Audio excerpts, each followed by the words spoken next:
Park স্ট্রিটে একটি বাড়ি কিন্তু ভেঙে পড়েছে। পুরনো বাড়ির একাংশ ভেঙে পড়েছে। বাড়ির যে বাসিন্দারা তারা কিন্তু বাইরে ছিলেন এবং সেই কারণে দুর্ঘটনার হাত থেকে তারা রেহাই পেয়েছেন। ভয়ানক অবস্থা, একেবারে বাড়ির একটা অংশ রীতিমতো ধসে পড়েছে। সরাসরি হিন্দল থেকে আমাদের সঙ্গে রয়েছেন। হিন্দল, ছবিটা আগে দেখবো।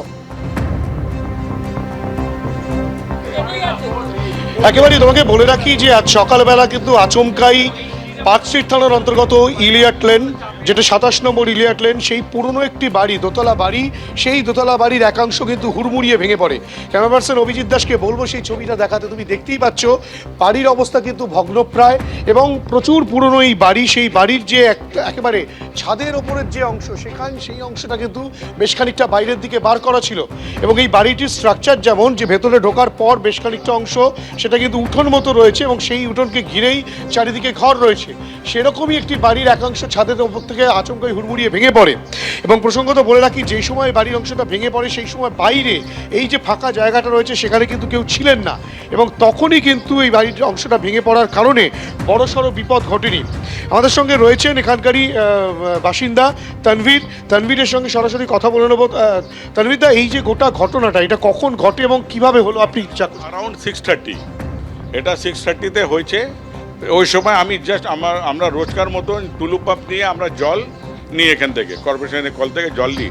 আমি জাস্ট এসেছি 2 সেকেন্ড, আমি এসেছি টুলু পাম্পটা নিয়ে ততক্ষণে পড়েছে। আমি তখন দৌড়ে বাড়ি বেরিয়েছি, আর পুরো মানে ধোঁয়া, পুরো মানে একটা যেমন ধুলো বালি, তার পুরো একদম কথা বলতে পারছি না, মানে পুরো আমার এতে গ্যাসটা পুরো গেছে। ভেঙে পড়লো যখন, তখন বাড়ির বাসিন্দারা কোথায় ছিল? বাড়ির পাশে সব ভেতরে ছিল, এনারাও ঘরে ছিলেন। এই পোর্শন যেনারা থাকেন ওনারা ঘরের মধ্যে ছিলেন, এনারা রোজ থাকেন, বাট সে আজকে এনারাও ছিলেন না, মানে ঘরের ভেতরে ঘরে ছিলেন না, তো কিছু একটা কাণ্ড হতো। আর আমি জাস্ট এসছি।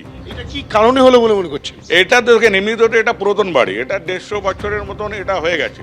আর সেদিন যে ভূকম্পটা হলো, ওর যেটা আর্থকুয়েক যেটা হলো, ওর এতেই এটা ছিল কিছুটাই, ওটাই পুরো ভেঙে পড়েছে, বুঝলেন তো। আর এই বাসিন্দা থাকে এই বাড়িতে অ্যারাউন্ড ফ্যামিলি আছে 13, 13টা টোটাল বিল্ডিংয়ে 13টা। এই পোর্শনে আপনার 4টে ফ্যামিলি, 1 2 3 4।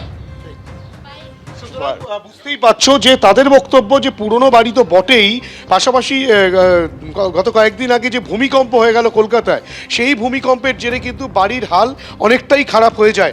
ইতিমধ্যেই তোমাকে দেখাবো, ক্যামেরাপার্সন অভিজিৎকে বলবো দেখাতে। তুমি দেখতেই পাচ্ছ পার্ক স্ট্রিট থানার ওসি সহ পার্ক স্ট্রিট থানার পুলিশ কর্মীরা তারা এসছেন। তারা কিন্তু গোটা বিষয়টি সরেজমিনে খতিয়ে দেখছেন এবং এখানকার বাসিন্দাদের সঙ্গে তারা কথাবার্তা বলছেন এবং ডিজাস্টার ম্যানেজমেন্টকেও খবর দেওয়া হচ্ছে। দিদি, আপনি তো এই বাড়িতেই থাকেন, যেই সময় ঘটনাটা ঘটে সেই সময়? আমি ওইখানে ছিলাম, আমার চকেটের মধ্যে ছিলাম, ওইখানে আমি জাস্ট ক্রস করেছি, ওই তারপর দিয়ে পড়েছে। আমার চাচা ওইখানে ছিল। সেই সময় মানে ভাগ্যবশত কেউ এখানে ছিলেন না, ভাগ্য বেঁচে গেছে।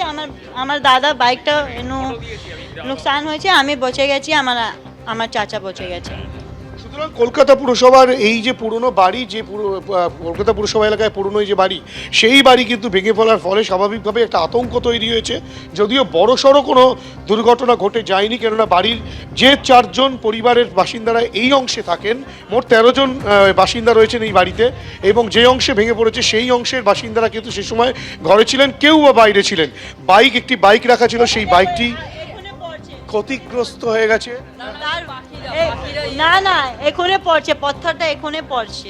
এবিপি আনন্দ, এগিয়ে থাকে, এগিয়ে রাখে।